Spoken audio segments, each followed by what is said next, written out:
Halo Sobat Investor, kembali berjumpa lagi di program di editorial yang akan membahas tajuk utama pemberitaan yang tersaji di idxchannel.com dan idxchannel TV. Bersama saya, M. Budi Santosa, Wakil Pemimpin Redaksi Digital IDX Channel.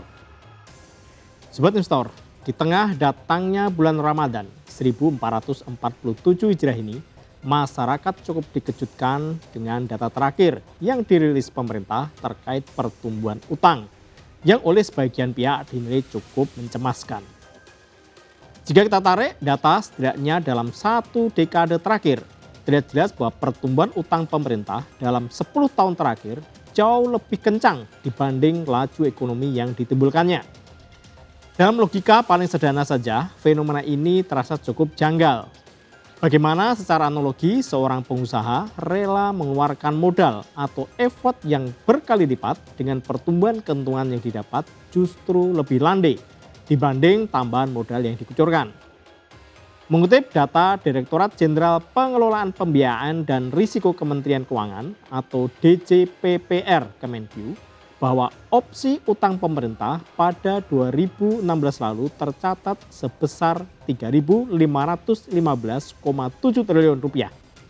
Dan kemudian jauh membengkak hingga mencapai 9.637,9 triliun rupiah pada 2025 lalu. Artinya pemerintah telah menambah posisi utangnya hingga 6.122 triliun rupiah atau melonjak hingga 3 kali lipat hanya dalam kurun waktu 10 tahun terakhir.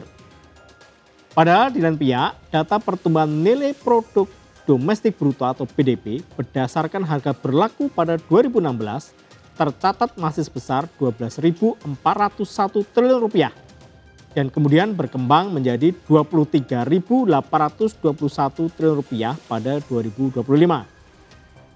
Artinya terjadi penambahan sebesar 11.420 triliun rupiah atau setara dengan 92,08% alias kurang dari 100%, atau pertumbuhan yang terjadi bahkan tidak sampai 2 kali lipat. Konsekuensi dari kondisi tersebut, demi mengimbangi beban utang yang bertambah, maka tentu dibutuhkan suntikan dana yang lebih besar lagi, atau dengan kata lain porsi utang terhadap ukuran ekonomi nasional jadi ikut menanjak. Sehingga wajar jika pasokan dana dari utang jadi semakin melambung. Karena untuk menghasilkan output ekonomi, beban pembiayaan yang ditanggung negara juga menjadi relatif lebih besar.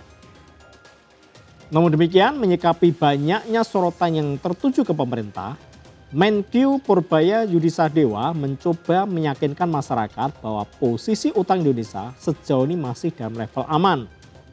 Guna memperkuat argumennya, Purbaya pun mencoba mengkomparasikan porsi utang pemerintah Indonesia dengan negara-negara lain, terutama di kawasan Asia Tenggara, yang diklaim justru lebih besar dan faktanya juga masih cukup manajeble.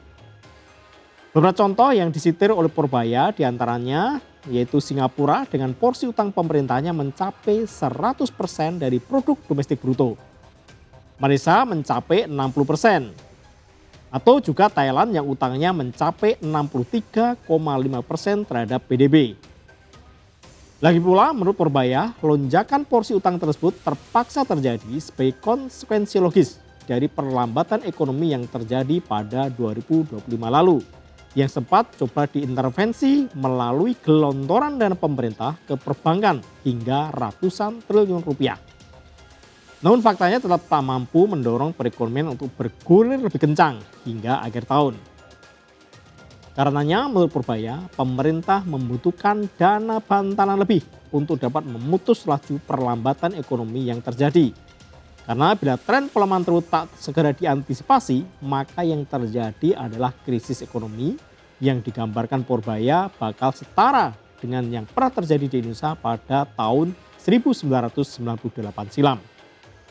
Jadi dalam pandangan Purbaya, pemerintah saat ini hanya tinggal dihadapkan oleh dua pilihan yang diakuinya sama-sama pahit, yaitu memperlonggar kebijakan utang dengan menambah porsinya terhadap PDB atau ancaman krisis bakal mengintai sewaktu-waktu.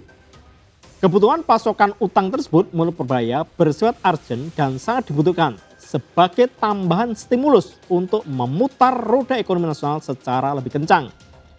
Karena pada saat yang sama, Purbaya juga meminta agar pelaku industri sektor jasa keuangan dapat bekerja sejalan dengan strategi pemerintah, yaitu dengan memastikan tersalurnya likuiditas secara baik dan memadai. Dengan skema saling dukung antara pemerintah dan pelaku industri jasa keuangan tersebut, Purbaya yakin dan memberi ruang yang cukup bagi dunia usaha agar tetap ekspansif tanpa harus mengorbankan kesejahteraan masyarakat secara keseluruhan. Dengan skema tersebut pula, Purbaya kembali menegaskan penolakannya atas usulan yang telah disampaikan oleh Dana Moneter Internasional atau International Monetary Fund alias IMF yang mendorong pemerintah untuk menaikkan pajak penghasilan karyawan atau PPh 21 guna memperkuat dana bantalan pada kas pemerintah. Menurut Purbaya, usulan IMF tersebut seolah pilihan si malakama sekaligus jebakan yang bila dipaksakan untuk diterapkan saat ini, diyakini Purbaya justru bakal menjerumuskan perekonomian nasional pada jurang krisis. Pasalnya, Purbaya menilai saat ini perekonomian masyarakat belum cukup kuat untuk dibebani pajak yang semakin tinggi. Sehingga jika pemerintah menurut dengan usulan IMF tersebut, yang terjadi justru daya beli yang menurun sehingga berpotensi semakin memperlambat laju roda perekonomian. Terlebih lagi, Purbaya menambahkan bahwa opsi kenaikan pajak belum perlu dilakukan karena faktanya defisit anggaran pemerintah juga masih berada di bawah batas 3%, sebagaimana telah diatur dalam perundang-undangan yang berlaku. Karenanya, Purbaya lebih memilih untuk mengambil risiko dengan memperlebar defisit anggaran, namun tetap dalam manajemen yang prudent karena masih di bawah batas 3%.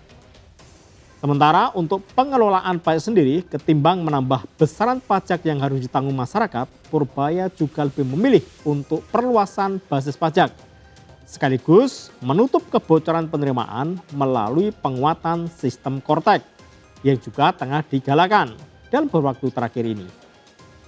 Perluasan basis pajak tersebut menurut Purbaya dilakukan sejalan dengan penataan ulang sistem fiskal yang diakunnya memang perlu sejumlah perubahan mendasar agar kebijakan fiskal yang diambil pemerintah dapat lebih efektif dan maksimal dalam mendorong pertumbuhan ekonomi nasional secara keseluruhan. Demikian program di Editorial edisi kali ini, saya M. Budi Santosa pamit undur diri. Pantau terus berita ekonomi, bisnis dan pasar modal hanya di IDX Channel TV, idxchannel.com dan media sosial IDX Channel. Sampai jumpa.